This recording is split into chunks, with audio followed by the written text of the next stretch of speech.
رب اشرح لی صدری ویسر لی امری واحلل عقدۃ من لسانی یفقہوا قولی۔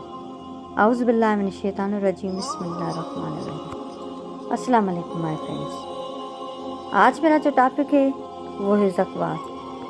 اسلام کا چوتھا فریضہ یا چوتھا رکن زکوٰۃ ہے۔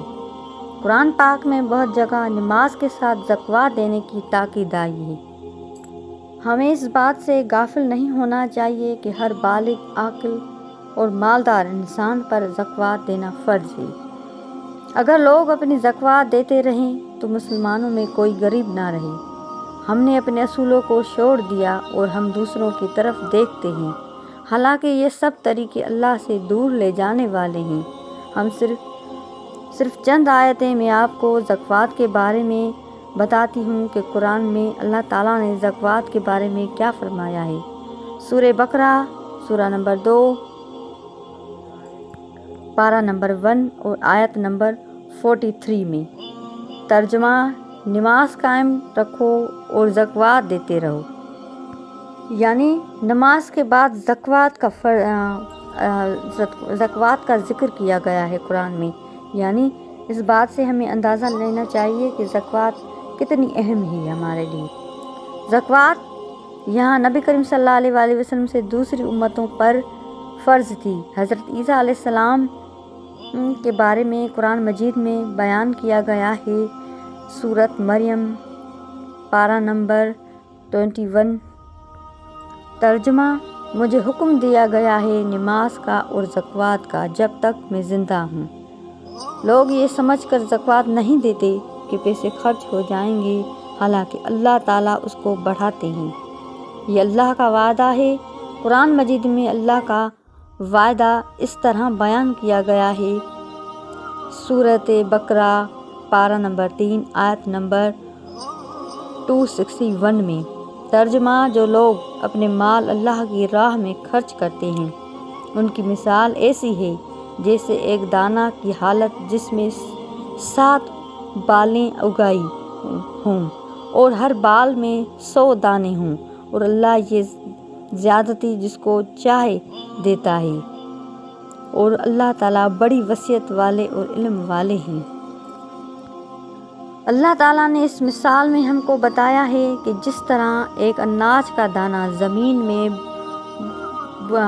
ہم زمین میں بچھاتے ہیں، بظاہر یہ معلوم ہوتا ہے کہ وہ زمین میں دفن ہو گیا، لیکن اللہ اس اناج کے دانہ میں سے ایک پودا پیدا کرتا ہے جس میں 7 بالیں ہوتی ہیں اور ہر بال میں تقریباً 100 دانے ہوتے ہیں۔ اس طرح لوگ زکوٰۃ دیتے ہیں یا خیرات دیتے ہیں تو بظاہر یہ معلوم ہوتا ہے کہ وہ پیسہ جاتا رہا، وہ پیسہ ضائع نہیں ہوتا۔ اللہ تعالیٰ اس پیسے کو کئی گنا کر کے اس آدمی کو واپس کرتے ہیں۔ کیا ہی یہ اچھا طریقہ ہے جس سے ہمیں مال بھی 7 گنا واپس ملتا ہے اور اللہ کی رضا مندی بھی ملتی ہے، اور آخرت میں ہم سرخرو ہوتے ہیں۔ سو لہٰذا جس کے پاس 7.5 تولہ سونا اور 52.5 تولہ چاندی ہو تو وہ زکوٰۃ دے، یا اس کے مقابل رقم ہو تو اس پر زکوٰۃ فرض ہو جاتی ہے۔ لہٰذا ہمیں اپنی زکوٰۃ دینی چاہیے اور اللہ کے عذاب سے ہمیں ڈرنا چاہیے۔ اور زکوٰۃ نہ دینے والوں کے لیے قرآن مجید میں ارشاد وارد آ رہا ہے۔ ترجمہ: جو لوگ اللہ کی راہ میں خرچ نہیں کرتے ہیں، انہیں دردناک عذاب کی خوشخبری سنا دو۔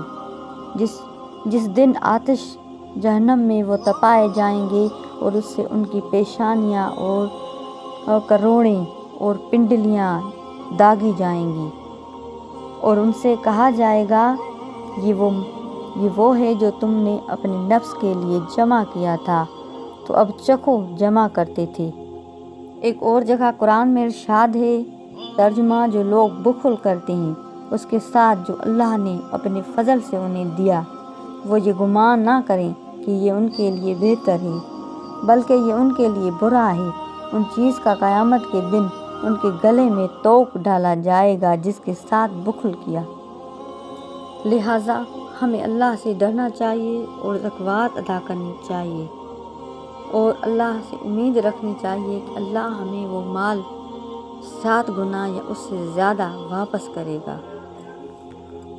آئیں ہم آج کے بعد اللہ کو اور اللہ کی رضامندی کو پیارا کریں اور اپنی مال دولت کو اللہ کے مقابلے میں ناپسندیدہ کریں۔ آئیں آج کے بعد ہم زکوٰۃ ادا کریں۔ جزاک اللہ خیر۔